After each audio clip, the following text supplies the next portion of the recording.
Halos gabi-gabi umanong nagkakaroon ng gulo sa isang barangay sa Paumbong, Bulacan. Ang mga sangkot sa gulo, mga menor de edad. Saksi, si Emil Sumangil, exclusive. Nakunan ng CCTV ang pagdating ng mga naghahabulang kabataan sa barangay San Isidro 2, Paumbong, Bulacan. Kahit sitahin ng ilang residente, tuloy ang girian. Maya-maya pa, parang shooting sa pelikula ang eksena ng dalawa sa mga nag-aaway. Isa sa kanila iwinasiwas ang hawak na butcher's knife sa kanyang kaaway na bumagsak sa bahang kalsada. Pagtayo, muli siyang hinalibas ng itak. Dumating ang isa pang kakampi ng lalaking may itak na may dala namang sagwan.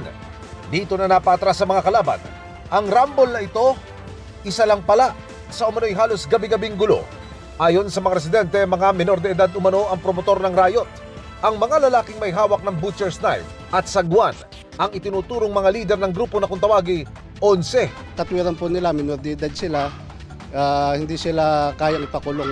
Galing daw mga ito sa kalapit na bayan ng Hagonoy kung saan patong-patong na reklamo na kinakaharap nila. Inaabangan nila yung mga estudyante, pinagtitripan.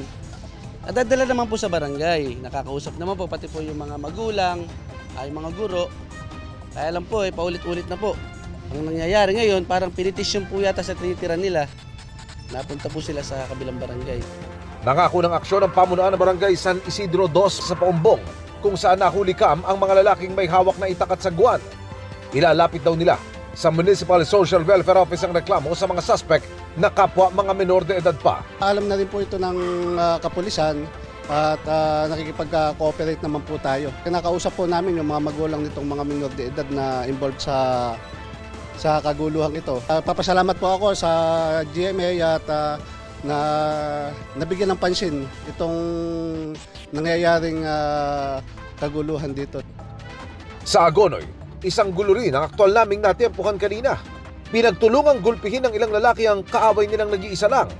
Dumating ang mga traffic enforcer para umawat at isinakay sa tricycle ang nasaktan, pero muling kinuyog ang lalaki sa tricycle at naawat na lang ng itakbo na ito palayo ng tricycle driver. Para sa GMA Integrated News, Emil Sumangil ang inyo, saksi. Mga kapuso, sama-sama tayong maging saksi. Mag-subscribe sa GMA Integrated News sa YouTube at para sa mga kapuso abroad, samahan niyo kami sa GMA Pinoy TV at sa www.gmanews.tv.